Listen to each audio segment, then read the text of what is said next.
Hi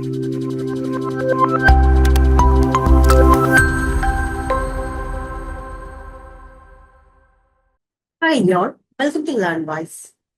ME01 എന്ന code നമ്പറുള്ള പേപ്പറാണ് ഞാൻ ഹാൻഡിൽ ചെയ്യുന്നത്. നമ്മൾ ഇൻട്രൊഡക്ടറി വീഡിയോയിൽ പറഞ്ഞ പോലെ തന്നെ ഈ പേപ്പറിൽ നമുക്ക് 5 ബ്ലോക്സ് ആണുള്ളത്. കുറച്ച് ലേണിംഗ് തിയറീസിനെ പറ്റിയാണ് പ്രധാനമായിട്ടും നമ്മൾ ഈ പേപ്പറിൽ പഠിക്കുന്നത്. ബ്ലോക്ക് 5 നമ്മൾ വളരെ ഡീറ്റെയിൽഡ് ആയിട്ട് ഈ എല്ലാ തിയറീസിനെ പറ്റിയും ലേണിംഗ് തിയറീസിനെ പറ്റിയും വളരെ ഡീറ്റെയിൽഡ് ആയിട്ട് പഠിക്കും. അപ്പോൾ നമ്മുടെ block 1 learning learn and development എന്ന് പറയുന്ന ബ്ലോക്ക് 1 ഫസ്റ്റ് യൂണിറ്റ് ആണ് ലേണിംഗ് ആൻഡ് ഇറ്റ്സ് ഫോം. അപ്പൊ നമ്മൾ തുടക്കം തന്നെ നമ്മൾ കുറച്ച് തിയറീസിന്റെ കാര്യങ്ങൾ പറഞ്ഞു. ഈ തിയറീസിനെ പറ്റിയുള്ള ഒരു ബേസിക് ഐഡിയ ആണ് ഈ ഫസ്റ്റ് യൂണിറ്റിലുള്ളത്. ഇപ്പോ ലേണിംഗ് എന്ന് പറയുന്ന ഒരു ടേം നിങ്ങളുടെ മനസ്സിൽ വന്നപ്പോ തന്നെ ഒരു ക്ലാസ് റൂം അറ്റ്മോസ്ഫിയർ വന്നിട്ടുണ്ടാവും അല്ലേ ചിന്തയില്. അതിപ്പോ ഒരു സ്കൂളാകാം, കോളേജ് ആകാം, ഒരു ക്ലാസ് റൂം അറ്റ്മോസ്ഫിയർ. ലേണിംഗ് എന്ന് പറഞ്ഞാൽ ഒരു ക്ലാസ് റൂം അറ്റ്മോസ്ഫിയർ ആണ് നമ്മുടെ മനസ്സിൽ. പക്ഷേ ലേണിംഗ് എന്ന് പറയുന്ന ഒരു കാര്യം നമുക്ക് ക്ലാസ് റൂമിൽ നിന്ന് മാത്രമാണോ കിട്ടുക? അല്ല അല്ലെ. ക്ലാസ് റൂമിൽ നിന്നല്ലാതെ തന്നെ ഡേ ബൈ ഡേ നമ്മൾ ഒരുപാട് കാര്യങ്ങൾ പഠിക്കുന്നുണ്ട് അല്ലെ.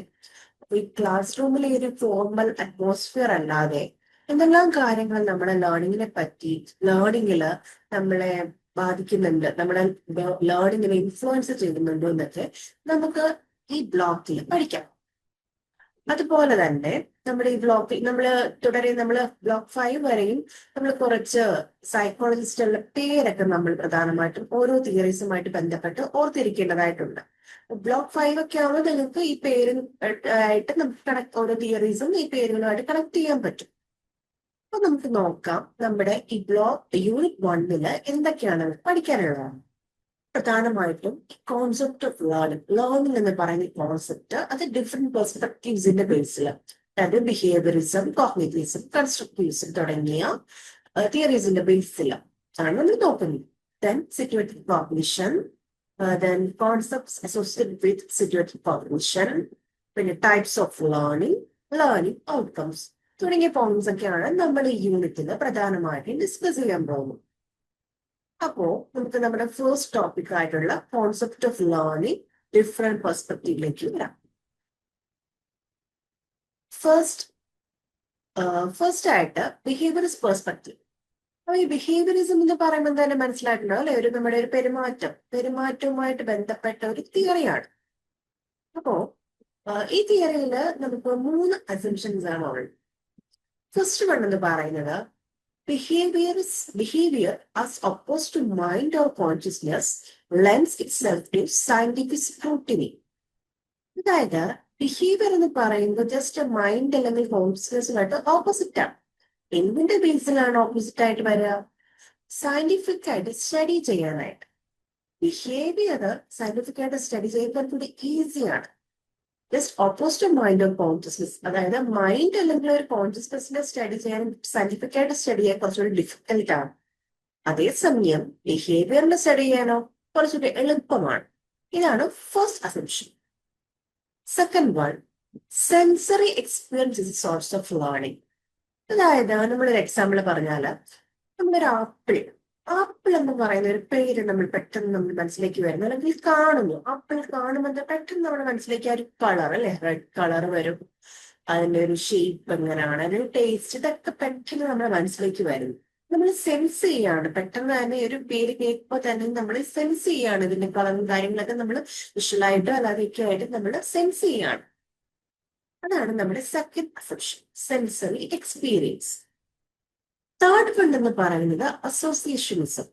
അതും സെൻസറി എക്സ്പീരിയൻസുമായിട്ട് ബന്ധപ്പെട്ടതാണ്. അതായത് ഒന്നിൽ കൂടുതൽ സെൻസസ് ആയിട്ട് ബന്ധപ്പെട്ടിരിക്കുന്നു. നമ്മൾ പറഞ്ഞ ആപ്പിളിന്റെ എക്സാമ്പിൾ തന്നെ എടുത്തു കഴിഞ്ഞാല്, ആപ്പിൾ എന്ന് പറയുന്ന പേര് നമ്മൾ കാണുമ്പോൾ തന്നെ പെട്ടെന്ന് നമ്മൾ വായിൽ ആപ്പിൾ എന്ന് പറയുന്ന വാക്ക് നമ്മൾ ഉച്ചരിക്കും അല്ലെ, ആപ്പിൾ. ഇത് കാണുമ്പോൾ തന്നെ, അതായത് ബുക്കിലായിക്കോട്ടെ അല്ലെങ്കിൽ നേരിട്ടായിക്കോട്ടെ, ഇത് കാണുമ്പോൾ തന്നെ നമ്മൾ പെട്ടെന്ന് ആപ്പിൾ നമ്മുടെ വായിലേക്ക് വരും. അപ്പോൾ ഒന്നിൽ കൂടുതൽ സെൻസസ്, കാഴ്ചയിലും അല്ലാതെ മറ്റുള്ള ഒന്നിൽ കൂടുതൽ സെൻസസ് ബന്ധപ്പെട്ടിരിക്കുന്നു. അതാണ് അസോസിയേഷൻസ്. അപ്പോൾ ബിഹേവിയർസ് പെർസ്പെക്റ്റീവില് 3 അസംഷൻസ് ആണുള്ളത്. ഈ 3 അസംഷൻസ് നമ്മൾ ഡിസ്കസ് ചെയ്തു. അപ്പോ നമ്മൾ പറഞ്ഞു ഓൾറെഡി, നമുക്ക് സൈക്കോളജിസ്റ്റുകളിലേക്ക് പേരുകൾ പ്രധാനമായിട്ടും ഓർത്തിരിക്കേണ്ടതാണ്. നമ്മൾ ആദ്യമായിട്ട് പറയുന്നത് ഏർലി ബിഹേവിയറിസ്റ്റ് ആയിട്ടുള്ള വാട്സണും JB വാട്സൺ ആൻഡ് ഇവാൻ പാവ്ലോ. ഇവരെന്താ പറഞ്ഞത് നമുക്ക് നോക്കാം. പറഞ്ഞത് behavioral change is an outcome of learning, but the underlying process were considered to be neurophysiological. പറയുന്നത് ബിഹേവിയർ എന്ന് പറയുമ്പോ എന്താ, ഔട്ട്കം ഓഫ് ലേണിംഗ് ആണ് അല്ലെ. ലേൺ ചെയ്യുമ്പോഴാണ് നമ്മുടെ ബിഹേവിയർ, നമ്മൾ ഒരു ടെമ്പററി ആയിട്ടല്ല പെർമനന്റ് ആയിട്ടൊരു കാര്യം നമ്മൾ കുറെ നാളത്തേക്ക് നമ്മൾ ലേൺ ചെയ്യുമ്പോഴാണ് നമുക്ക് പെർമനന്റ് ആയിട്ട് നമ്മുടെ ഒരു ബിഹേവിയറിൽ ചേഞ്ച് വരിക അല്ലെ. പെട്ടെന്ന് ഉണ്ടാവുന്ന ഒരു ചേഞ്ച് അല്ല, ഇത് കുറച്ച് കാലം എടുക്കുമ്പോഴാണ് ഒരു ചേഞ്ച് വരുന്നത്. പക്ഷേ ഇതിന്റെ അണ്ടർലൈൻ പ്രോസസ് എന്ന് പറയുന്നത് എന്താണ്, considered to be neuro physiological ആണെന്നാണ് വാട്സണും പാവ്ലോവും പറഞ്ഞത്. നമുക്ക് നെക്സ്റ്റ് അസംഷൻ ആരാന്ന് നോക്കാം. നെക്സ്റ്റ് ആരാണ് പറഞ്ഞിരിക്കുന്നത് നോക്കാം. നമ്മൾ പാവ്ലോവും വാട്സണും പറഞ്ഞു. അതിനെ കൂടെ തന്നെ ഗുത്രി എന്ന് പറയുന്ന ഒരു സൈക്കോളജിസ്റ്റും കൂടെ ഇവിടെ വന്നു. ഇനി അവര് മൂന്നുപേരും കൂടെ എന്താണ് എക്സ്പ്ലെയിൻ ചെയ്തെന്ന് നോക്കാം. They explain the behavior of organisms in terms of environmental stimuli, innate and acquired neural circuitry and response capabilities. അവർ പിന്നെ അങ്ങനെ അതിനെ എക്സ്പ്ലെയിൻ ചെയ്ത് നോക്കിക്കേ. എൻവയോൺമെന്റൽ സ്റ്റിമുലി അല്ലെ, നമ്മളൊരു ബിഹേവിയറിന് ഒരു ചേഞ്ച് വരണമെന്നുണ്ടെങ്കിൽ ഒരു എൻവയോൺമെന്റിൽ ഒരു സ്റ്റിമുലി ഉണ്ടാവുന്ന ഒരു പുറമേ നിന്നുള്ള ഒരു സ്റ്റിമുലി ഉണ്ടാവും, അപ്പോഴാണ് നമുക്ക് റെസ്പോൺസ് ഉണ്ടാവുക അല്ലെ. അത് ഇന്നേറ്റ് ആയിരിക്കണം അല്ലെ, ഉള്ളിൽ നിന്നുള്ളതായിരിക്കണം. And acquire neural circuitry and response capabilities. Stimuli റെസ്പോൺസിന്റെ ബേസിലാണ് അവർ പിന്നീട് ഇതിനെപ്പറ്റി എക്സ്പ്ലെയിൻ ചെയ്തത്. അപ്പോൾ ഞാൻ അടുത്ത വേറൊരു തിയറിയും കൂടെ ഉണ്ട്, സോഷ്യൽ ലേണിംഗ് തിയറി. അത് ഈ തിയറിയിൽ പറയുന്നത് ആൽബർട്ട് ബന്ദൂര എന്ന് പറയുന്ന സൈക്കോളജിസ്റ്റ് ആണ് ഈ തിയറി കൊണ്ടുവന്നിരിക്കുന്നത്. അദ്ദേഹം പറഞ്ഞ എന്താണെന്ന് വെച്ചാല് learning takes place through the process of observation. ഒബ്സർവേഷനിൽ കൂടിയാണ് ലേണിംഗ് നടക്കുന്നത് അല്ലെ. ഒബ്സർവേഷൻ, നമ്മൾ ഒരു കാര്യത്തെ പറ്റി കോൺസ്റ്റന്റ് ആയിട്ട് ഇങ്ങനെ ഒബ്സർവ് ചെയ്യുമ്പോഴാണല്ലോ നമുക്ക് അതിനെ ലേണിംഗ് അല്ലെ, പുതിയ കാര്യങ്ങൾ മനസ്സിലാക്കുന്നത്. അങ്ങനെയാണ് ലേണിംഗ് സംഭവിക്കുക എന്നുള്ളതാണ് സോഷ്യൽ ലേണിംഗ് തിയറി എന്ന് പറയുന്നത്. സോഷ്യലി ആയിട്ടല്ലേ മറ്റുള്ള ആൾക്കാർ എന്ത് ചെയ്യുന്നു, പുറമേയുള്ള കാര്യത്തിൽ സോഷ്യൽ സൊസൈറ്റി ആയിട്ട് ബന്ധപ്പെടുമ്പോഴാണ് ഇങ്ങനെയുള്ള കാര്യങ്ങളൊക്കെ നമ്മൾ കൂടുതലായിട്ട് പഠിക്കുക. അങ്ങനെയാണ് സോഷ്യൽ ലേണിംഗ് തിയറിയെ ആൽബർട്ട് ബന്ദൂര കണക്ട് ചെയ്തിരിക്കുന്നത്. നെക്സ്റ്റ് വരുമ്പോൾ അടുത്ത ഒരു സൈക്കോളജിസ്റ്റിന്റെ പേരും കൂടെ നമ്മൾ ഓർക്കണം, സ്കിന്നർ. അദ്ദേഹം പറഞ്ഞത് so learning as a function or outcome of reinforcement. അദ്ദേഹം റീഇൻഫോഴ്സ്മെന്റുമായിട്ടാണ് ബന്ധപ്പെടുത്തിയത്. This work focuses on how reinforcement can be manipulated to achieve high rate of response, consistency in learning and resistance to forgetting. അദ്ദേഹം റീഇൻഫോഴ്സ്മെന്റുമായിട്ട് ബന്ധപ്പെട്ടാണ് പറഞ്ഞത്. അതായത് ഒരു കാര്യത്തെ പറ്റി നമ്മൾ പഠിക്കുമ്പോൾ റീഇൻഫോഴ്സ്മെന്റ് ഉണ്ടാകുമ്പോഴാണ് അതിന്റെ ഒരു എന്താ പറയുക കൺസിസ്റ്റൻസി ഉണ്ടാകുന്നത്. അതുപോലെ തന്നെ നമ്മൾ ആ ഒരു കാര്യം മറക്കല്ല അല്ലെ. നമ്മൾ കണ്ടിന്യൂസ് ആയിട്ട് ഈ സാധനം നമ്മൾ പഠിച്ചുകൊണ്ടിരിക്കുമ്പോൾ ഒരു തവണ നമ്മൾ ലേൺ ചെയ്തു മറക്കും അല്ലെ. പിന്നെയും പിന്നെയും നമ്മളിത് ഒരു കൂടുതൽ സമയം റീഇൻഫോഴ്സ് ചെയ്തുകൊണ്ടിരിക്കുമ്പോഴാണ് നമുക്കത് ഹൈ റേറ്റ് ഓഫ് റെസ്പോൺസ് ഉണ്ടാവുക അല്ലെ. അപ്പൊ നമ്മളിത് കൺസിസ്റ്റൻസി ഉണ്ടാവുന്നു, അതുപോലെ തന്നെ റെസിസ്റ്റൻസ് ടു ഫോർഗെറ്റിംഗ്, അത് മറന്നു പോകാനുള്ള സാധ്യതയും കുറയും. ഇതാണ് നമ്മൾ ഇത്രയും കാര്യങ്ങളാണ് സൈക്കോളജിസ്റ്റുകളെയുമാണ് നമ്മൾ ബിഹേവിയറിസ്റ്റ് തിയറിയുമായിട്ട് ഇപ്പോൾ ഓർത്തിരിക്കേണ്ടത്. അപ്പൊ നമുക്ക് അടുത്ത തിയറികളിലോട്ട് പോകാം. Cognitive perspective. കോഗ്നിറ്റീവ് എന്ന് പറയുമ്പോൾ തന്നെ നമുക്ക് മനസ്സിലാവും നമ്മുടെ മെമ്മറിയും കാര്യങ്ങളൊക്കെ ആയിട്ട് തിങ്കിങ് സ്റ്റേറ്റ്സ് ഇങ്ങനെയൊക്കെയുള്ള കാര്യങ്ങളുമായിട്ടാണ് ബന്ധപ്പെട്ടിരിക്കുന്നത് ഈ കോഗ്നിറ്റീവ് പെർസ്പെക്റ്റീവ് എന്ന് പറയുന്നത്. അതിൽ ഫസ്റ്റ് പോയിന്റ് എന്ന് പറയുന്നത് reason is source of knowledge. അവിടെ ഇമ്പോർട്ടൻസ് കൊടുത്ത് എന്തിനാ, റീസൺ ആണ്. റീസൺ ആണ് നോളജിന്റെ സോഴ്സ് എന്നാണ് കോഗ്നിറ്റീവ് തിയറിയിൽ പറയുന്നത്. Then perceptions are unitary, meaningful and holistic. Perception എന്ന് പറയുന്നത് യൂണിറ്ററി ആണ്, മീനിങ്ഫുൾ ആണ് ആൻഡ് ഹോളിസ്റ്റിക് ആണ് എന്നാണ് അടുത്ത point. Then third one, learning is explained as a process of knowledge acquisition that is the result of perceptual experience. ലേണിംഗ് എന്ന് പറയുമ്പോൾ എന്താ, നോളജ് അക്വിസിഷൻ ആണ് അല്ലെ, അറിവ് സമ്പാദനമാണ്. And that's a result of perceptual experience. Experience എന്നുള്ളതാണ് എന്നാണ് ആര് പറഞ്ഞിരിക്കുന്നത് ആണ് അടുത്ത പോയിന്റിൽ. Learning is explained as a process of knowledge acquisition. ലേണിംഗിനെ നോളജ് അക്വിസിഷനുമായിട്ടാണ് പിന്നെ ബന്ധപ്പെടുത്തിയിരിക്കുന്നത്.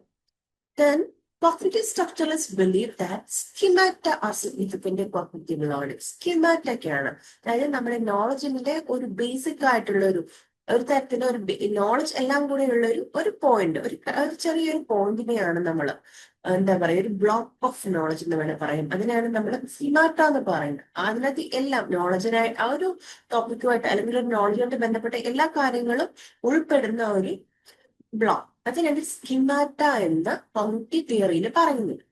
ഇത് വളരെ ഇമ്പോർട്ടന്റ് ആണ് സ്കീമാറ്റ എന്ന് പറയുന്നത് കേട്ടോ. നമ്മൾ അതിനെപ്പറ്റി കൂടുതലായിട്ട് നമ്മളിന്റെ അടുത്ത യൂണിറ്റിലൊക്കെ പഠിക്കുന്നുണ്ട്. അപ്പോ ഈ അടുത്ത നമുക്ക് കൺസ്ട്രക്റ്റീവ് പെർസ്പെക്റ്റീവിലേക്ക് പോകാം. ഈ കൺസ്ട്രക്റ്റീവ് പെർസ്പെക്റ്റീവിലേക്ക് പോകുമ്പോൾ നമ്മുടെ ജീൻ പിയാഷെ, ഇതിന്റെ പേരാണ് നമ്മൾ പ്രധാനമായിട്ടും ഓർത്തിരിക്കേണ്ടത്.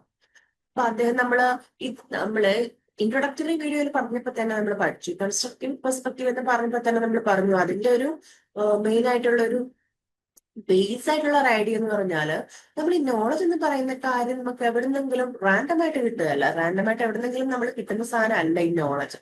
അതായത് നമ്മളുടെ എക്സ്പീരിയൻസിൽ നിന്ന്, പ്രീവിയസ് എക്സ്പീരിയൻസ് ആയിക്കോട്ടെ, ഇത് നമ്മുടെ എൻവയോൺമെന്റിൽ ആയിക്കോട്ടെ, അതിൽ കൂടെയൊക്കെ നമ്മൾ പയ്യെ നമ്മൾ ബോധപൂർവ്വം നമ്മളിത് കൺസ്ട്രക്ട് ചെയ്യാണ്. നമുക്ക് വേണ്ട കാര്യങ്ങളൊക്കെ നമുക്ക് വേണ്ട നോളജും കാര്യങ്ങളും നമ്മൾ നമ്മുടെ പ്രീവിയസ് എക്സ്പീരിയൻസിൽ നിന്നും നമ്മുടെ എൻവയോൺമെന്റിൽ നിന്നുമൊക്കെ നമ്മൾ അതിനെ ഓരോ ബ്ലോക്സ് ആയിട്ട് നമ്മൾ ബിൽഡ് ചെയ്തെടുക്കുകയാണ്, കൺസ്ട്രക്ട് ചെയ്തെടുക്കുകയാണെന്നാണ് കൺസ്ട്രക്റ്റീവ് തിയറിയുടെ ഒരു ബേസിക് ഐഡിയ. അപ്പൊ അതിന് അദ്ദേഹം എക്സ്പ്ലെയിൻ ചെയ്തത് പ്രോസസ് ഓഫ് അഡാപ്റ്റേഷന്റെ ബേസിലാണ്. അത് concept of schema, assimilation, accommodation and equilibration, ഈ 4 കോൺസെപ്റ്റിന്റെ ബേസിലാണ് അദ്ദേഹം ഇത് എക്സ്പ്ലെയിൻ ചെയ്തത്. ഈ 4 കോൺസെപ്റ്റിനെ പറ്റി നമ്മൾ വളരെ ഡീറ്റെയിൽഡ് ആയിട്ട് നെക്സ്റ്റ് യൂണിറ്റിൽ ദ ഡൈനാമിക്സ് ഓഫ് ലേണിംഗ് എന്ന് പറയുന്ന യൂണിറ്റ് 2 പഠിക്കുന്നുണ്ട്. ദെൻ കോഗ്നിറ്റീവ് ഡെവലപ്മെന്റിലെ അദ്ദേഹം ഇതിനെ 4 സ്റ്റേജസ് ആയിട്ട് കോഗ്നിറ്റീവ് ഡെവലപ്മെന്റിനെ തിരിച്ചിട്ടുണ്ട്. ഫസ്റ്റ് എന്ന് പറയുന്നത് സെൻസറി മോട്ടോർ സ്റ്റേജ് ആണ്. അതെന്ന് പറയുമ്പോൾ ഏത് ഏജ് ആണെന്ന് വെച്ചാൽ ബർത്ത് മുതൽ 18 to 24 months, അതായത് 2 years വരെ. Second one pre operational stage, അതായത് 2 to 7 years. Third one concrete operational stage, 7 to 11 years. Fourth one formal operational stage, അതായത് ഓവർ 11 years. 11 yearsനേക്കാളും മുമ്പ് നമ്മള് ശേഷം. അത് 4 സ്റ്റേജസ് ആയിട്ടാണ് അദ്ദേഹം കോഗ്നിറ്റീവ് ഡെവലപ്മെന്റ് ഡിവൈഡ് ചെയ്തത്. Sensory motor stage, pre operational stage, concrete operational stage, formal operational stage. അപ്പോ ഈ ഓരോ സ്റ്റേജിനെ പറ്റിയും കുറച്ചുകൂടെ ഡീറ്റെയിൽഡ് ആയിട്ട് നമുക്കിത് നോക്കാം. ഇത് കൺസ്ട്രക്റ്റീവ് പെർസ്പെക്റ്റീവില് സെൻസറി മോട്ടോർ സ്റ്റേജ് എന്ന് പറയുമ്പോൾ child graduates from the reflexive activities to more organized forms of activity. നമുക്കിപ്പോ ഒരു കുഞ്ഞിന്റെ ജനിച്ചു വീണ ഒരു കുഞ്ഞിന്റെ ഒരു ബർത്ത് മുതൽ 2 year വരെയാണ്. ജനിച്ചു വീഴുമ്പോൾ തന്നെ നമുക്ക് അറിയാലേ ആദ്യത്തെ ഒരു few monthsലൊക്കെ ഇതിന്റെ ആക്ടിവിറ്റീസ് ഒക്കെ എങ്ങനെയായിരിക്കും. ഇങ്ങനെ പ്രത്യേകിച്ചൊരു ഒന്നിനേക്കും നോക്കുവോ ഇങ്ങനെയുള്ള കാര്യങ്ങളൊന്നും അറിയില്ല. നമ്മൾ പറയും നമ്മൾ ചിരിക്കുന്നു എന്നൊക്കെ പറയും. പക്ഷെ അത് ബോധപൂർവമാണോ? അല്ലേ? അതിന് കുറച്ച് സമയം എടുക്കും അല്ലേ? നമ്മൾ ചിലപ്പോൾ ഈ കുഞ്ഞുങ്ങൾ തൊട്ടിയിൽ കിടക്കുന്ന സമയത്തൊക്കെ നമ്മളിങ്ങനെ ഇങ്ങനെ തൊട്ടിയിൽ ഇങ്ങനെ മേളിടും. അപ്പൊ കുഞ്ഞ് ഗ്രാജുവലി അതിലേക്ക് ശ്രദ്ധ കൊടുക്കും. അങ്ങനെ ശ്രദ്ധ കൊടുത്ത് പിന്നെ പയ്യെ അത് ഗ്രാബ് ചെയ്യാനായിട്ട് കയ്യിൽ തൊടാനും അതിനോട് വർത്താനം പറയാനും ഒക്കെ തുടങ്ങും. അങ്ങനെ ഒരു 2 year ഒക്കെ ആകുമ്പോൾ എന്താ കുഞ്ഞിന് എണീറ്റിരിക്കുകയും നടക്കുകയും ചിരിക്കുകയും ഓടുകയൊക്കെ ചെയ്യുന്ന ഒരു സ്റ്റേജിലേക്ക് എത്തും. അപ്പൊ കുറച്ചുകൂടെ കാര്യങ്ങളൊക്കെ ആദ്യം ഞങ്ങൾക്ക് ഒരു കാര്യങ്ങൾ എടുക്കാനോ പിടിക്കാനോ എടുത്താണെന്നൊന്നും അറിയില്ല. പക്ഷെ പിന്നീട് വരുമ്പോൾ ആ ഒരു ആക്ടിവിറ്റീസിനെ കുറച്ചുകൂടെ ഓർഗനൈസ്ഡ് ആകും അല്ലെ? ഓരോന്നും ചെയ്യാൻ തൊടാൻ, എങ്ങനെയാണ് ഇരിക്കുന്നത്, എങ്ങനെയാണ് എണ്ണിക്കുക, ഒരു കസേരയിലേക്ക് എങ്ങനെ കയറണം, ഇങ്ങനെയുള്ള കാര്യങ്ങളൊക്കെ കുഞ്ഞുങ്ങളെ പഠിക്കും അല്ലെ? ഇതാണ് sensory motor stage. Second one pre operational stage, അതായത് children begin to make decisions based on their perceptions. They lack a sense of logic. അത് ചെറിയ ഡിസിഷൻസ് ഒക്കെ എടുക്കാനായിട്ട് അവർ സ്റ്റാർട്ട് ചെയ്യും ഈ ഒരു ഏജിന്. അത് 2 to 7 years ആണ്. പക്ഷെ എന്താ ലോജിക്ക് കുറവായിരിക്കും അല്ലെ? ആദ്യം കുഞ്ഞുങ്ങളോട് നമ്മൾ സംശയമൊക്കെ കുഞ്ഞുങ്ങൾ ചോദിക്കും അല്ലെ? പ്രധാനമായിട്ട് നമ്മൾ ഈ ദൈവം എന്താണ്, നമ്മൾ പ്രയർ ഒക്കെ ചെയ്യുന്ന കാണുമ്പോൾ അവരും ചോദിക്കും നമ്മളുടെ എന്താണ് ദൈവം, എന്താണ് എവിടെയായിരിക്കുന്നത് എന്നൊക്കെയുള്ള കൺഫ്യൂഷൻസ് ഒക്കെ കുഞ്ഞുങ്ങൾക്ക് വരും. അപ്പൊ നമ്മൾ കാര്യം പറഞ്ഞു കൊടുത്താലും കുഞ്ഞുങ്ങൾക്ക് അത്രത്തോളം മനസ്സിലാക്കണമെന്നില്ല അല്ലെ? നമ്മൾ എന്ത് പറയുന്നു അത് മാത്രമേ കുഞ്ഞുങ്ങൾ മനസ്സിലാക്കി എടുക്കാം. ഒരു ലോജിക്ക് കുറവായിരിക്കും അല്ലെ? ഇനി നെക്സ്റ്റ് സ്റ്റേജ് ആണ് കോൺക്രീറ്റ് ഓപ്പറേഷൻ സ്റ്റേജ്. അതായത് ചിലർ develop ability to think logically situation is concrete. ഈ സമയമാകുമ്പോൾ 7 to 11 years ആകുമ്പോൾ എന്താ കുറച്ചുകൂടെ ലോജിക്കായിട്ടൊക്കെ ചിന്തിക്കാൻ പഠിക്കും. ദെൻ ഫോർമൽ ഓപ്പറേഷൻ സ്റ്റേജ്, അതായത് children become increasingly able to use logical thought process. നല്ല ഏറ്റവും നന്നായിട്ട് increasingly able to use logical thought അല്ലെ, ഏറ്റവും കൂടുതൽ ലോജിക്കൽ തിങ്കിങ് ഒക്കെ വരുന്നത് ഫോർമൽ ഓപ്പറേഷൻ സ്റ്റേജിൽ തന്നെ, അതായത് 11 ഇയേഴ്സ് കഴിഞ്ഞിട്ട്. അതായത് ടീനേജിലൊക്കെ വന്നു, കൗമാരമൊക്കെ ആകുമ്പോൾ കുറച്ചുകൂടെ ലോജിക്കൽ തിങ്കിങ്ങും കാര്യങ്ങളൊക്കെ പഠിച്ചു. അപ്പൊ നമ്മൾ ഈ 4 സ്റ്റേജസ് നന്നായിട്ട് എക്സ്പ്ലെയിൻ ചെയ്തിട്ടുണ്ട് അല്ലെ, മനസ്സിലായിട്ടുണ്ടാവും. അതിന് മാത്രം ഡിഫിക്കൽട്ട് ആയിട്ടുള്ള കാര്യങ്ങളൊന്നും അല്ലെ, നമുക്ക് കണക്ട് ചെയ്ത് ഓർത്തിരിക്കാൻ പറ്റുന്ന കാര്യങ്ങളാണ്. കൺസ്ട്രക്റ്റീവ് പെർസ്പെക്റ്റീവില് ജീൻ പിയാഷെ ഡെവലപ്മെന്റൽ സ്റ്റേജസിനെ 4ആയിട്ടാണ് ഡിവൈഡ് ചെയ്തത്. ഈ 4 സ്റ്റേജസ് നമ്മളിപ്പോ പഠിച്ചു. ഇനി നെക്സ്റ്റ് ആയിട്ട് അടുത്തൊരു 3 എക്സാമ്പിൾസ് ആണ്.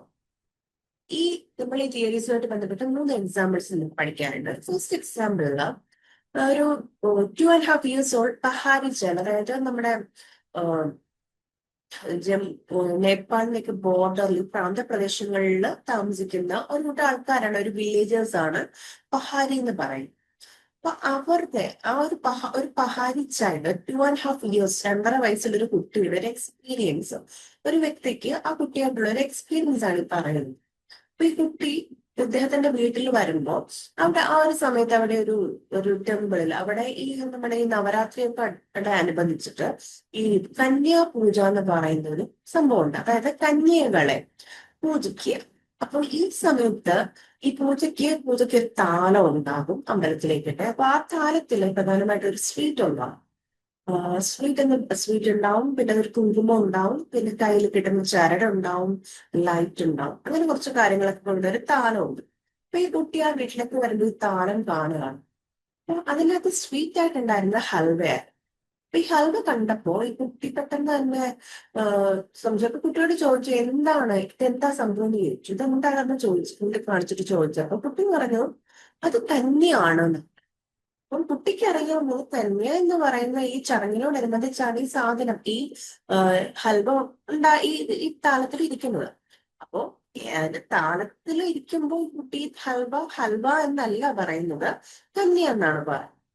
അപ്പൊ കുറച്ച് കഴിഞ്ഞ് കുട്ടി അടുക്കളയിലേക്ക് കിച്ചണിലേക്കൊക്കെ പോയി കഴിഞ്ഞപ്പോ അവിടെ ഈ ഹൽവ ഇരിപ്പുണ്ട്, അല്ലാതെ ഈ താളത്തിലല്ലാതെ ഹൽവ ഇരിക്കുന്നു. അപ്പൊ അത് കണ്ടപ്പോഴും കുട്ടിയോട് ചോദിച്ചത് എന്താണെന്ന് ചോദിച്ചപ്പോഴും കുട്ടി പറയുന്നത് ഇത് കന്യ ആണെന്നാണ്. പിന്നീട് കുറച്ച് കഴിഞ്ഞപ്പോഴത്തേക്കും കുട്ടിയോട് ചോദിച്ചപ്പോഴും കുട്ടി പറയുന്നത് ഒരു പ്രസാദമാണെന്ന്. അപ്പൊ ഒരേ ഒരു കാര്യം, ഒരേ ഒരു ഹൽവ അത് സ്വീറ്റ് ആണെന്ന് കുട്ടിക്ക് അറിയാം, സ്വീറ്റ് ആണെന്ന് കുട്ടി പറഞ്ഞു. അപ്പോ ആ ഒരു കാര്യത്തെ പറ്റി 3 അസംഷനാണ് ആ കുട്ടിക്കുള്ളത്. 3 ഡിഫറെന്റ് മീനിങ്സ് ആണ് ഒരു സെയിം സാധനത്തെ പറ്റിയുള്ളത്. അതായത് 3 ഡിഫറെന്റ് സെറ്റിങ്സിലാണ്. ഒന്ന് സ്വീറ്റ് ആയിട്ട് കുട്ടി കണ്ടു, പിന്നെ പ്രസാദമായിട്ട് കണ്ടു, പിന്നെ കന്യ എന്ന് പറഞ്ഞ് പൂജയുമായിട്ട് കണക്ട് ചെയ്ത് കുട്ടി അതിനെപ്പറ്റി മനസ്സിലാക്കി. അപ്പോ അതാണ് ഫസ്റ്റ് എക്സാമ്പിൾ. സെക്കൻഡ് വൺ എന്ന് പറയുന്നത് meaning is receipted through different situations. അതായത് നമ്മള് ഫോർ എക്സാമ്പിൾ പറഞ്ഞു, നമ്മൾ 13 എന്ന് എഴുതുന്നു. നമ്മള് സ്കൂളിൽ കോളേജിലൊക്കെ പോയിട്ടുള്ളതാണ്, നമുക്കറിയാം 13 എന്ന് പറഞ്ഞാൽ 13 എന്ന് പറഞ്ഞ നമ്പറാണ് പറയാൻ. പക്ഷെ ചില ആൾക്കാർ ഇത് 13 എന്ന് പറഞ്ഞ് ഒരുമിച്ച് എഴുതുമ്പോ സ്കൂളിൽ പഠിച്ചിട്ടില്ലാത്ത ആൾക്കാർ ഇപ്പൊ അവർക്കത് 13 തന്നെ വായിക്കണമെന്നില്ല. അവർ ചിലപ്പോ അത് ബി എന്ന് പറഞ്ഞ ലെറ്റർ ആയിട്ട് വേണമെങ്കിൽ വായിക്കാം. 13 എന്ന് ഒരുമിച്ച് എഴുതുമ്പോ ചിലപ്പോ ഒരു ബി എന്നായിരിക്കാം എഴുതുന്നത് വായിക്കുക. അപ്പൊ പക്ഷെ അതേസമയം ഈ സാധനം നമ്മളിപ്പോ ഒരു 13 ആപ്പിൾ, 14 ബോയ്സ് അങ്ങനെയൊക്കെയുള്ള ആ നമ്പറിന്റെ കൂടെ ഒരു ഇങ്ങനെ പ്രത്യേക ഒരു സാധനമൊന്നും കൂടെ ഉണ്ടെങ്കിൽ ഉറപ്പായിട്ടും അവരത് തിരുത്തി വായിക്കും. അവര് നമ്മളീ പറഞ്ഞ രീതിയിലായിരിക്കില്ല വായിക്കുക. അപ്പൊ അതിന് വ്യത്യാസമാണ്. അപ്പൊ അതാണ് സെക്കൻഡ് എക്സാമ്പിൾ ആയിട്ട് നമുക്ക് ഇവിടെ പഠിക്കാനാണ്. തേർഡ് എക്സാമ്പിൾ എന്ന് പറഞ്ഞാൽ ഒരു റിസർച്ച് സ്കോളറിന്റെ എക്സ്പീരിയൻസ് ആണ്. റിസർച്ച് സ്കോളർ PhD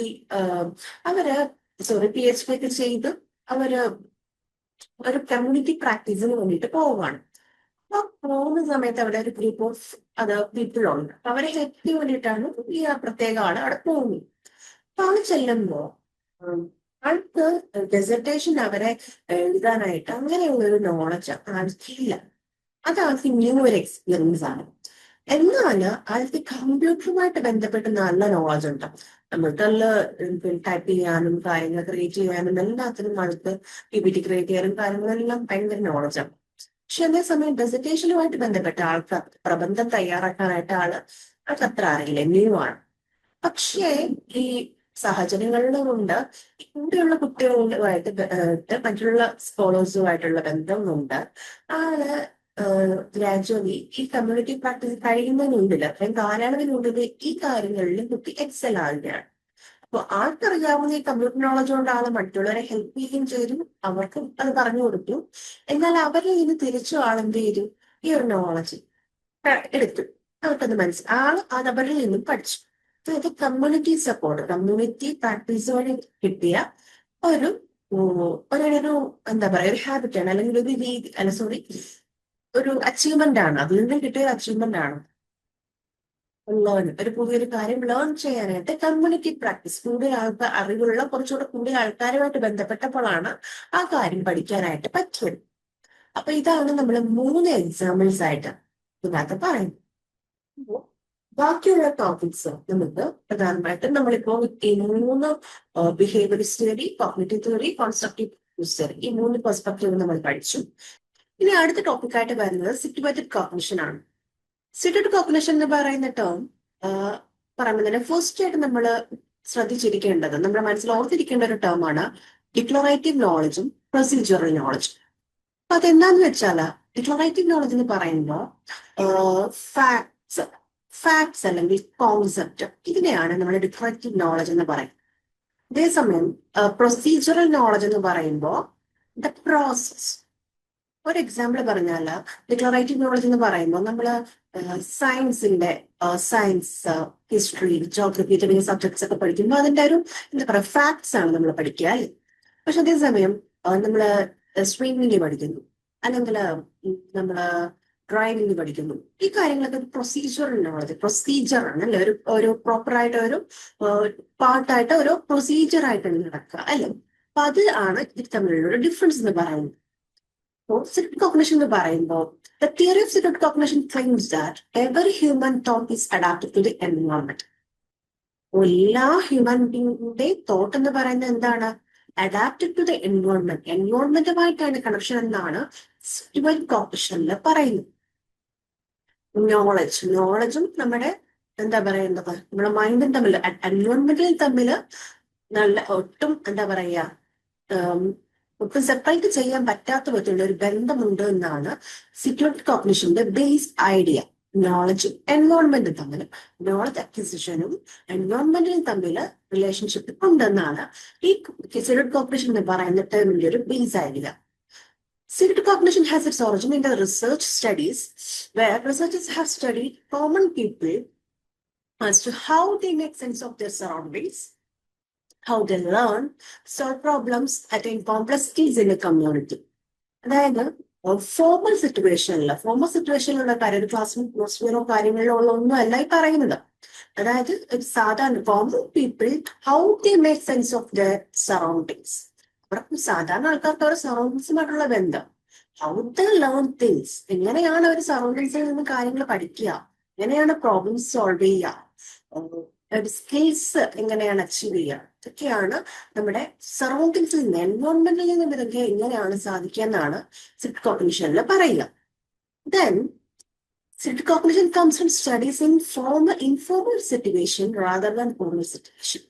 നേരത്തെ പറഞ്ഞ പോലെ തന്നെ ഫോർമൽ ആയിട്ടുള്ള ക്ലാസ് അറ്റ്മോസ്ഫിയറിലുള്ള കാര്യങ്ങളല്ല, ഇൻഫോർമൽ സിറ്റുവേഷനിലാണ് ഇതിന് ഇമ്പോർട്ടൻസ് കൊടുക്കുന്നത്. Civic cognition is placed under social constructivism. വളരെ ഇമ്പോർട്ടന്റ് ആയിട്ട് സിവിക് കോഗ്നിഷൻ എവിടെയാണ് പ്ലേസ് ചെയ്തിരിക്കുന്നത്, social constructivism.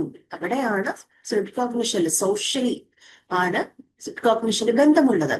And it is a shift from traditional theories. Traditional തിയറീസുമായിട്ട് വല്ല ബന്ധമുണ്ടോ? ഇല്ല. It is placed under social constructivism. അപ്പോൾ സിറ്റുവേറ്റഡ് കോഗ്നിഷനുമായിട്ട് നമ്മൾ ബന്ധപ്പെടുത്തുമ്പോൾ എക്സാമ്പിൾ പറയാനാണെങ്കിൽ നമുക്കൊരു യൂട്യൂബ് ചാനൽ ഉണ്ട്, അറിയാമോ? നമുക്ക് ആ ചാനലില് പ്രധാനമായിട്ടും ഒരു ഫാമിലി, സാരംഗ് എന്ന് പറയുന്ന ഒരു ഫാമിലി, ആ ചാനലിന്റെ പേരും അങ്ങനെ തന്നെയാണ്. അവര് താമസിക്കുന്ന ഒരു ഏരിയ എന്ന് പറഞ്ഞൊരു ലാർജ് ഏരിയ ആണ്, വൈഡ് ആയിട്ടുള്ള ഒരു ഏരിയ ആണ്. അതൊരു എന്താ പറയുക, ഒരു കാട് പോലെ. അപ്പൊ ആ ഏരിയ അവർ തന്നെ, ആ അത്രയും ഏക്കേഴ്സ് ഓഫ് ലാൻഡിൽ അവര് അവരുടേതായിട്ടുള്ള കൃഷിയും കാര്യങ്ങളുമായിട്ട് അവര് ജീവിക്കുന്നു. അവരെ തന്നെ ബിൽഡ് ചെയ്തൊരു ഹോം, അവർക്ക് എന്താണ് ആവശ്യം അതനുസരിച്ച് അവർ വെച്ചിരിക്കുന്ന ഒരു വീട്. അപ്പോ ആ വീട്ടിലെ ആ പേരൻസിന്റെ മക്കളും കൊച്ചുമക്കളും ആയിക്കോട്ടെ, അവര് പ്രോപ്പർ ആയിട്ടുള്ള ഒരു ഫോർമൽ എഡ്യൂക്കേഷൻ കിട്ടിയ ആൾക്കാരല്ല. അത് ഇൻഫോർമൽ ആയിട്ടാണ് പഠിക്കുന്നത്. അതായത് അവരവരുടെ വീട്ടിൽ നിന്നും അവരുടെ കമ്മ്യൂണിറ്റിയിൽ നിന്നും അവരെ പോലെയുള്ള കുറെ ആൾക്കാരുള്ള കമ്മ്യൂണിറ്റി, അങ്ങനെയുള്ള ആ ഒരു സിറ്റുവേഷനിൽ നിന്ന് മാത്രമാണ് അവർ കാര്യങ്ങൾ പഠിക്കുന്നത്. അത് പുറത്തേക്ക് പോയി സ്കൂൾ വിദ്യാഭ്യാസമല്ല അവർക്കുള്ളത്. അത് തന്നെയാണ് ഏറ്റവും നല്ലൊരു എക്സാമ്പിൾ ആയിട്ട് കണക്ട് ചെയ്യാനായിട്ട് നമുക്ക് പറ്റുന്നത്. ഇനി സെൽഫ് കോഗ്നിഷനുമായിട്ട് ബന്ധപ്പെട്ട കുറച്ച് കോൺസെപ്റ്റ് പറഞ്ഞു കഴിഞ്ഞാല് കമ്മ്യൂണിറ്റീസ് ഓഫ് പ്രാക്ടീസ്. അതായത് നമ്മള് കോമൺ ആയിട്ടുള്ള ചില ഗോളുള്ള ഒരേ ഗോളുള്ള ഒരു കമ്മ്യൂണിറ്റി, ഒരു group of people, they came together. അവർ ഒരുമിച്ച് ആകുമ്പോഴത്തേക്കിന് അവരവരുടെ ഐഡിയാസ് അങ്ങോട്ടും ഇങ്ങോട്ട് ഷെയർ ചെയ്യും, ഡ്രീംസ് ഷെയർ ചെയ്യും, ഐഡിയാസ് ഷെയർ ചെയ്യും. ഇപ്പൊ ഒരു കൂട്ടർക്ക് ഒരാൾക്ക് ഇല്ലാത്ത ഒരു കാര്യം മറ്റൊരാളിൽ നിന്നും കിട്ടുകയാണ്. അതിനെയാണ് നമ്മൾ കമ്മ്യൂണിറ്റീസ് ഓഫ് പ്രാക്ടീസ് എന്ന് പറയുന്നത്. അങ്ങോട്ടും ഇങ്ങോട്ടും കൊടുക്കൽ വാങ്ങൽ. അവരുടെ പക്ഷേ എന്താ ഗോൾ എന്ന് പറയുന്നതായിരിക്കും സെയിം ആയിട്ട്. ലെജിറ്റിമേറ്റ് പെരിഫറൽ പാർട്ടിസിപ്പേഷൻ, അതായത് നേരെ തന്നെ ഒരു സെൻട്രൽ ആയിട്ടുള്ള ഒരു മെയിൻ തീമിലേക്കല്ല അവൻ, പെരിഫറൽ ആയിട്ടുള്ള കാര്യങ്ങൾ. നമ്മളൊരു എക്സാമ്പിൾ പറഞ്ഞു കഴിഞ്ഞാൽ, നമ്മുടെ കുഞ്ഞുങ്ങള് കിച്ചണിലൊക്കെ കാണുമ്പോൾ നമ്മൾ കുക്ക് ചെയ്യുമ്പോൾ അവർക്കും കുക്ക് ചെയ്യണം എന്നുള്ള ആഗ്രഹമൊക്കെ ഉണ്ടാവും. പക്ഷെ നമ്മൾ നേരെ അവർക്ക് കൊണ്ടുവന്ന് നേരെ കിച്ചണില് തീയുടെ അടക്കം ഒന്നും, നമ്മൾ മുറിയുന്ന സാധനങ്ങളുടെ അടക്കമൊന്നും അല്ല അവരെ കൊണ്ടുവരാം. ആദ്യം അവർക്ക് ചെറിയ ചെറിയ കാര്യങ്ങൾ കൊടുക്കും. എന്തെങ്കിലും സാധനങ്ങൾ എടുത്തു തരാനായിട്ട്, പാത്രങ്ങൾ എടുത്തു തരാനായിട്ട്, പാത്രങ്ങൾ വിളമ്പാനായിട്ട്, ഇങ്ങനെയൊക്കെയുള്ള കാര്യങ്ങള് അവരെ പഠിപ്പിച്ചു കൊടുക്കുക. സാധനങ്ങൾ എന്തൊക്കെയാണെന്ന് ഐഡന്റിഫൈ ചെയ്യുക, ഇതൊക്കെയായിരിക്കും പഠിപ്പിച്ചു കൊടുക്കുക. അതിനുശേഷമായിരിക്കും ഒരു പയ്യെ മെയിനായിട്ടുള്ള ഒരു കാര്യത്തിലേക്ക് വരിക, അല്ലെ? അപ്പൊ അതുപോലെ തന്നെ ലെജിറ്റിമേറ്റ് പെരിഫറൽ പാർട്ടിസിപ്പേഷൻ എന്ന് പറയുമ്പോൾ നേരെ ഒരു സെൻട്രൽ ആയിട്ടുള്ള ഒരു കാര്യത്തിലേക്ക് വരാതെ അതിന് മുമ്പുള്ള കുഞ്ഞു കുഞ്ഞു കാര്യങ്ങളൊക്കെ ചെയ്ത് അതിലേക്ക് പാർട്ടിസിപ്പേറ്റ് ചെയ്യുന്നു. ദെൻ ഒതന്റിക് ആക്ടിവിറ്റീസ്, അതായത് നമ്മളിപ്പോ സയൻസ് സ്കൂളിൽ നമ്മളൊരു ഫോർമൽ സിറ്റുവേഷനിൽ സയൻസ് പഠിക്കുമ്പോൾ സയൻസുമായിട്ട് ബന്ധപ്പെട്ട കാര്യങ്ങൾ പഠിക്കുന്നു. അത് കരിക്കുലം ബേസ്ഡ് ആയിട്ട് ക്ലാസ്സിൽ നിന്ന് തന്നെ പഠിക്കുന്നു, ടെക്സ്റ്റ് ബുക്ക് ബേസ്ഡ് ആയിട്ട് പഠിക്കുന്നു. പക്ഷെ അതേസമയം ഒതന്റിക് ആക്ടിവിറ്റീസ് എന്ന് പറയുമ്പോൾ നമ്മളിപ്പോ സയൻസ് പഠിക്കുന്നു, കുറച്ച് കാര്യങ്ങൾ കണ്ട് പഠിക്കുകയാണെങ്കിൽ നമ്മുടെ ക്ലാസ് റൂമിൽ തന്നെ, ഇപ്പൊ സ്മാർട്ട് ക്ലാസ് റൂമിൽ നമ്മൾ വീഡിയോസും ഓഡിയോസും ഒക്കെ കാണാനും കേൾക്കാനൊക്കെ ഉള്ള സൗകര്യമുണ്ട്. അപ്പൊ ഈ കാര്യങ്ങൾ കാണുകയാണെങ്കിൽ നമുക്ക് കുറച്ചും കൂടെ മൈൻഡിൽ ഐഡിയ ആയിട്ട് കിട്ടും, അല്ലെ? പക്ഷെ അതേസമയം ഈ സാധനം നമ്മൾ ചെയ്യുകയാണെങ്കിലും നമ്മൾ ക്ലാസ് റൂമിൽ ടീച്ചേഴ്സ് പറയുന്നത് ഓറലായിട്ട് പറയുക മാത്രമല്ല, നമ്മൾ കാണുകയും കൂടെ ചെയ്യുമ്പോൾ എക്സ്ട്രാ ആയിട്ട് നമ്മൾ മറന്നു പോകില്ല. പക്ഷെ ഈ സെയിം കാര്യം നമ്മളത് പ്രാക്ടീസിൽ കൂടെ ചെയ്യുകയാണെങ്കിലോ, നമ്മള് സയൻസിൽ തന്നെ ലെയറിങ്, ബട്ടിങ്, ക്രാഫ്റ്റിങ് തുടങ്ങിയ ടേംസ് ഒക്കെ ഉണ്ട്, അല്ലെ? അപ്പൊ ഈ കാര്യങ്ങളൊക്കെ നമ്മുടെ ക്ലാസ് റൂമിൽ നിന്ന് ഇങ്ങനെ സ്റ്റെപ്സ് പഠിക്കുന്നതിന് പകരം സാധനം നമുക്ക് ചെയ്യാൻ പറ്റുകയാണെങ്കിലോ ഇത് പിന്നെ ഒരിക്കലും മറന്നു പോകില്ല, അല്ലെ? അപ്പൊ അതാണ് ഒതന്റിക് ആക്ടിവിറ്റീസിൽ വരുന്നത്. കോഗ്നിറ്റീവ് അപ്രന്റീസ്ഷിപ്പിൽ വരുന്നത് നമ്മൾ കോഗ്നിറ്റീവ് മെമ്മറിയും തിങ്ക് സ്കിൽസും ഒക്കെ ആയിട്ടുള്ള കാര്യങ്ങളൊക്കെ തന്നെയാണ് ഇതിൻ്റെ അകത്ത് കൂടുതലായിട്ടും വരിക. ഇങ്ങനെയുള്ള കാര്യങ്ങൾ നമ്മൾ കോഗ്നിറ്റീവായിട്ട് എൻഹാൻസ് ചെയ്യുന്ന കുറെ ആക്ടിവിറ്റീസ് നമ്മൾ ലേണിംഗിൽ ഉൾപ്പെടുത്തും. അപ്പോൾ സെക്യൂർഡ് കോഗ്നിഷനുമായിട്ട് ബന്ധപ്പെട്ട 4 ടേംസ് അതെന്താണെന്ന് നമ്മൾ പഠിച്ചു കഴിഞ്ഞു. പിന്നെ നമുക്ക് അടുത്ത ടോപ്പിക്സിലേക്ക് പോകാം, ടൈപ്സ് ഓഫ് ലേണിംഗ്. അപ്പോൾ ഈ cognitive domain, affective domain, psychomotor domain, ഈ 3 തരത്തിലും എങ്ങനെയാണ് ലേണിങ്ങിനെ ഡിവൈഡ് ചെയ്തിട്ട് നമുക്ക് നോക്കാം. ഫസ്റ്റ് കോഗ്നിറ്റീവ് ഡൊമൈനിലോ 6 തലത്തിലായിട്ടാണ്, 6 ലെവൽസ് ആയിട്ടാണ്. അതായത് knowledge, comprehension, application, analysis, synthesis, evaluation, ഇങ്ങനെ 6 തരത്തിലാണ് കോഗ്നിറ്റീവ് ഡൊമൈനിൽ വന്നിരിക്കുക ലേണിംഗ്. ദെൻ അഫക്റ്റീവ് ഡൊമൈനിലോ 5 ലെവൽസ് ആണ്: receiving, responding, valuing, organisation, characterisation by a value or value complex. ഇങ്ങനെ 5 തലത്തിലാണ് അഫക്റ്റീവ് ഡൊമൈനിൽ വരിക. സൈക്കോമോട്ടർ ഡൊമൈൻ, അതിലും 5 ലെവൽസ് ആണുള്ളത്. സൈക്കോമോട്ടർ എന്ന് പറയുന്നത് നമുക്കറിയാം, അല്ലെങ്കിൽ നമ്മുടെ ഫിസിക്കൽ ആക്ടിവിറ്റീസ് ആയിട്ട് ബന്ധമുള്ളതാണ്. അതായത് basic fundamental movements, perceptual abilities, physical abilities, still movements, non discursive communication തുടങ്ങിയ 5 ലെവൽസ് ആയിട്ടാണ് സൈക്കോമോട്ടർ ഡൊമൈനിൽ ഉണ്ടാവുക. ദെൻ നമ്മൾ ലേണിംഗ് ഔട്ട്കംസ് നോക്കാം. റോബർട്ട് ഗാറ്റ്നെ എന്ന സൈക്കോളജിസ്റ്റിന്റെ അപ്രോച്ചാണ്. അദ്ദേഹത്തിന്റെ അപ്രോച്ച് ടു കോൺസെപ്റ്റലൈസിങ് ലേണിംഗ് എന്ന് പറയുന്നത് ലേണിംഗിനെ കോൺസെപ്റ്റലൈസ് ചെയ്തിരിക്കുന്നു. എന്താണെന്ന് നമുക്ക് നോക്കാം. അദ്ദേഹത്തിന്റെ ഔട്ട്കംസ് ഓഫ് ലേണിംഗ്, അതില് അദ്ദേഹം കൂടുതലായിട്ട് എന്താ കോഗ്നിറ്റീവ് ഓറിയന്റഡ് അപ്രോച്ചാണ് ഇംപ്ലൈ ചെയ്തിരുന്നത്. കോഗ്നിറ്റീവായിട്ട് മെമ്മറി, തിങ്കിങ് സ്പേസുമായിട്ടൊക്കെ റിലേറ്റഡ് ആയിട്ടുള്ള അപ്രോച്ചാണ് അദ്ദേഹം കൊണ്ടുവന്നത്. അപ്പോൾ അദ്ദേഹം ഈ ലേണിംഗ് ഔട്ട്കമ്മിനെ ഡിവൈഡ് ചെയ്തിരിക്കുന്നു. അത് ഏതൊക്കെ തരത്തിലാണെന്ന് നോക്കി. Verbal learning, cognitive strategies, attitudes, motor skills, ഇങ്ങനെയാണ് അദ്ദേഹം അതിനെ ഡിവൈഡ് ചെയ്തിരിക്കുന്നത്. നമുക്ക് നോക്കാം വെർബൽ ലേണിംഗ് എന്താണ്. വെർബൽ ലേണിംഗ് എന്ന് പറയുമ്പോൾ ഹയർ ഓർഡർ ഇന്റലക്ച്വൽ സ്കിൽസ്, അതായത് നമ്മളിപ്പോൾ ക്ലാസ് റൂമിൽ തന്നെ കുട്ടികളോട് ഡയറക്റ്റ് നമ്മൾ വെർബലി കാര്യങ്ങൾ ചോദിക്കുകയാണ്.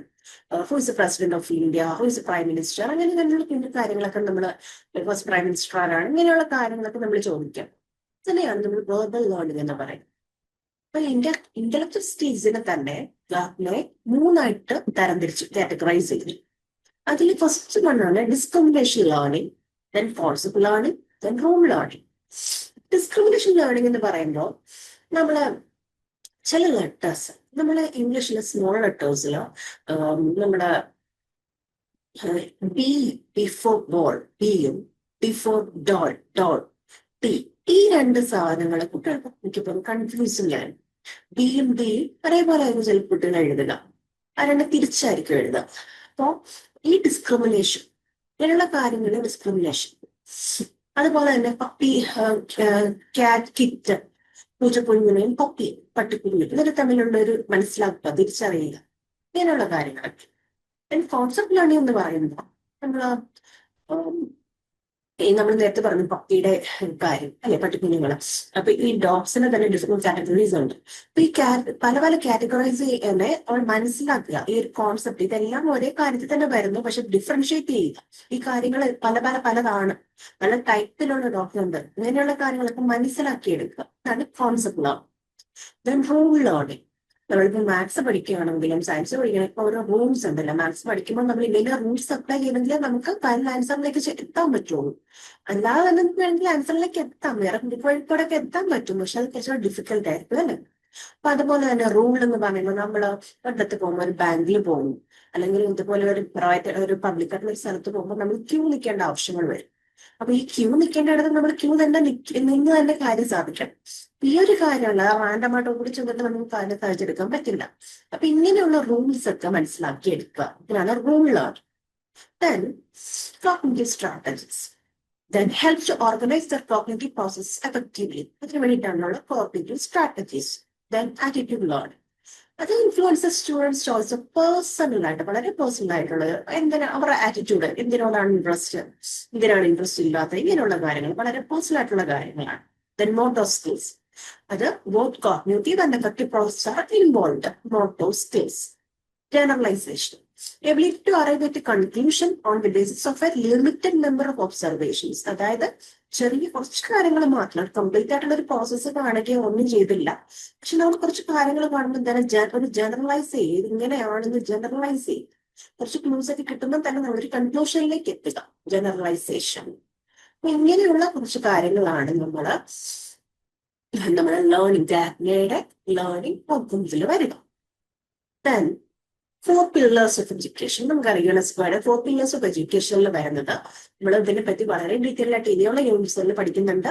Learning to know, learning to do, learning to live together, learning to be. ഇതൊക്കെ വളരെ ഡീറ്റെയിൽ ആയിട്ട് നമുക്ക് ഇനി നോക്കാം. ദെൻ പ്രീവിയസ് ഇയർ ക്വസ്റ്റ്യൻസ് 600 വേർഡ്സിൽ എഴുതാനുള്ള ഫസ്റ്റ് ക്വസ്റ്റ്യൻ ആണ്. Discuss self cognition approach to learning. നമ്മളിപ്പോ തന്നെ പറഞ്ഞല്ലേ സെൽഫ് കോഗ്നിഷൻ എന്താണെന്ന്. നോളജ് അക്വിസിഷനും എൻവോൾവ്മെന്റും തമ്മിലുള്ള ബന്ധം, അതിനാണ് സെൽഫ് കോഗ്നിഷൻ എന്ന് നമ്മൾ പറയുന്നത് അല്ലേ. Then next question, concept of constructivism and implication for educational theory and practice. നമ്മൾ നേരത്തെ പറഞ്ഞ പോലെ തന്നെ കൺസ്ട്രക്റ്റിവിസം എന്ന് പറയുമ്പോൾ നമുക്ക് കിട്ടുന്ന നോളജ് എന്ന് പറയുന്നത് നമ്മൾ പലയിടത്തുനിന്നായിട്ട് റാൻഡമായിട്ട് നമ്മൾ കളക്ട് ചെയ്യല്ല, നമ്മൾ പർപ്പസ്ഫുള്ളി നമുക്ക് വേണ്ട നല്ലതായിട്ടുള്ള കാര്യങ്ങൾ ഒരു ബിൽഡ് ചെയ്തെടുക്കുകയാണ്, ഒരു കൺസ്ട്രക്ട് ചെയ്തെടുക്കുകയാണ്. നോളജ് എന്ന് പറയുന്നത് നമ്മൾ കൺസ്ട്രക്ട് ചെയ്തെടുക്കുകയാണ് ഹ്യൂമൻ ബീങ് ലേണിംഗിൽ. അതിനെയാണ് കൺസ്ട്രക്റ്റിവിസം എന്ന് പറയുന്നത്. അപ്പൊ അതുമായിട്ട് ബന്ധപ്പെട്ട കുറച്ച് എക്സാമ്പിൾസ് ഒക്കെ നമ്മൾ നോക്കിയിരുന്നു. 3 എക്സാമ്പിൾസ് നമ്മൾ പഠിച്ചിരുന്നു. ആദ്യം ഒരു പഹാരി ചൈൽഡിന്റെ ഒരു എക്സാമ്പിൾ പറഞ്ഞു. ആ കുട്ടി ഒരു താലം കണ്ടപ്പോ, ഒരു ഹൽവ കണ്ടപ്പോ അതിൽ എന്തുമായിട്ടാണ് ഇംപ്ലൈ ചെയ്തത്? 3 തരത്തിൽ ഇംപ്ലൈ ചെയ്തു. ആ 3 കാര്യങ്ങൾ നമ്മൾ പറഞ്ഞല്ലോ.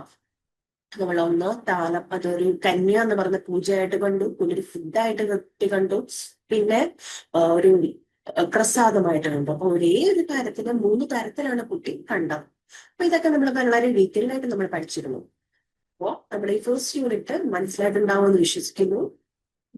Thank you all.